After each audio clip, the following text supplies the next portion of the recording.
Gotta love resolution changes with them. So this was done for Zing.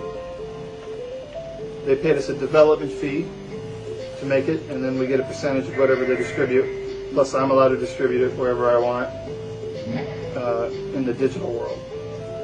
So it's kind of hard to play from this perspective here. It's your typical ball break kind of game. Has anybody seen this type of game now? Did they see it? Yes. Yeah. So it was real fun to figure out how to do it. But what that did for us is now I'm able to generate, because when I'm selling the game myself, I'm generating my own sales records. Okay. And a potential higher-end partner is going to look at those records in a suspect manner. Well, you're reporting these numbers.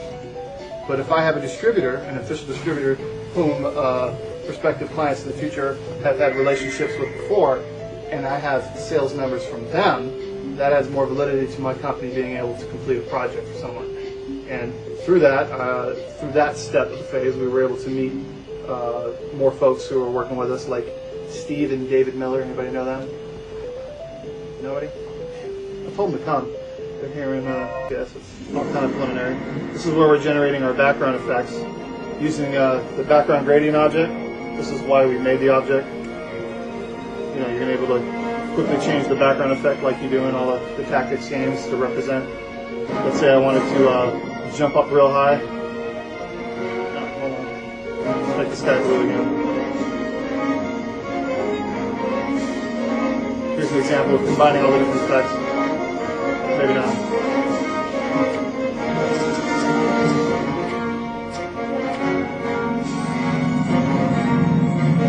As you can see, it's all a little buggy.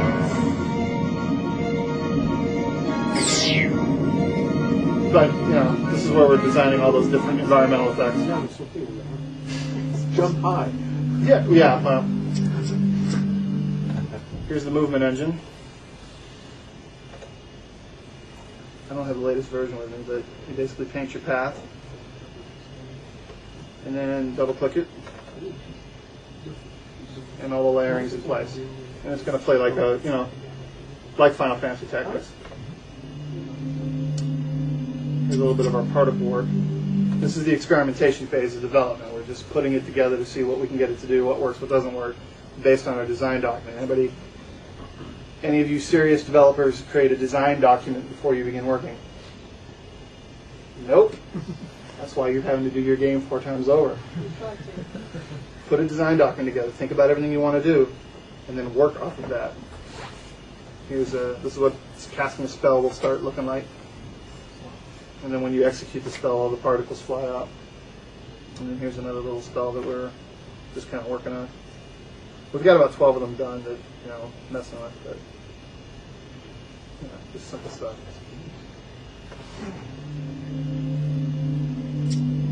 Is this? You're going to have a night phase and a day phase, okay? The beginning of the game is the daytime. The government brings you the UFO to reverse engineer.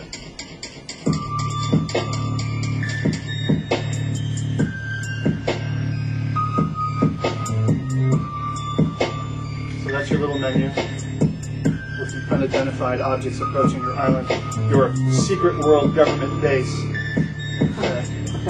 You don't tell anybody.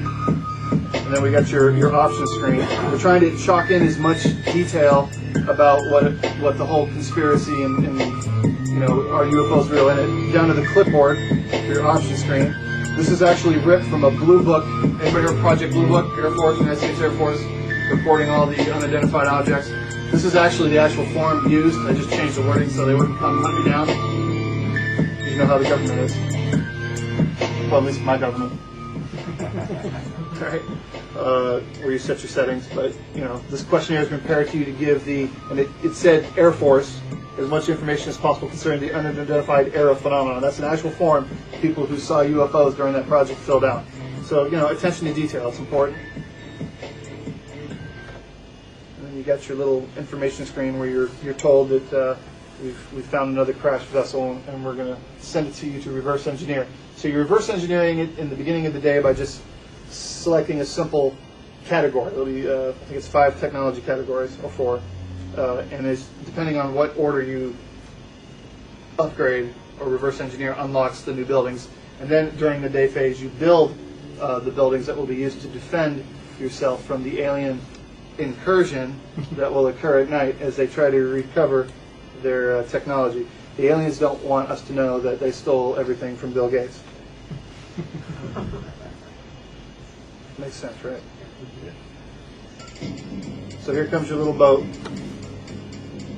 There's your little UFO under the tarp. We don't want anybody seeing what it is. And then you select a category to research. I like spatial geometrics, whatever that means. And then it lets you know it's researching. We're probably going to do a little more with that. And then it scrolls down and shows you your resupply sub docking into the Secret World government base. And then you have your stats, which it's set to right now. And then your build dialog, where you build some buildings. You build buildings based on resources and power. Right now I have 0 power, so I need to build myself a nuclear cooling tower, which according to my stats has increased my power outage to a number 60. We'll go back to build, give ourselves a couple turrets, because in order to shoot down alien ships you need turrets, right? And a missile silo. If you say so. Well, I mean, you don't agree? I've never fought You haven't? before, so I'm sorry to hear that.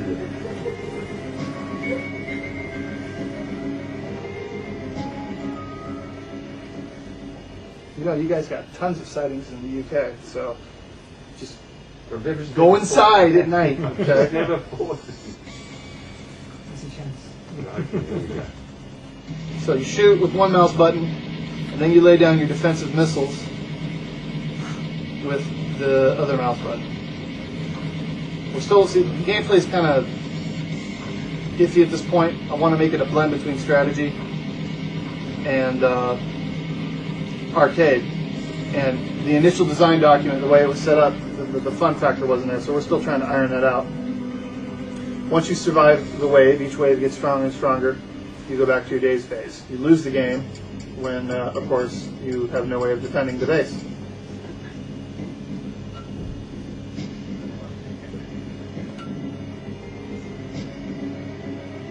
So that's that.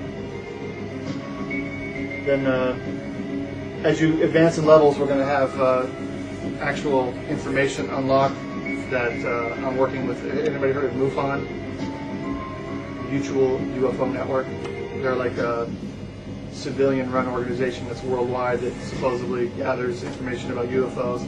The government doesn't like them all that much, but we're in talks about this. Everybody, right? David and Steve are working on this. The guys who did Robotopia. They love platform games, if you can't tell.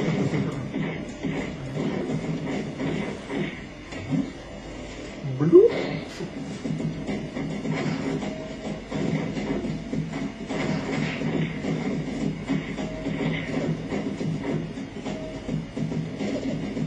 So what software is used to make the music? Various software.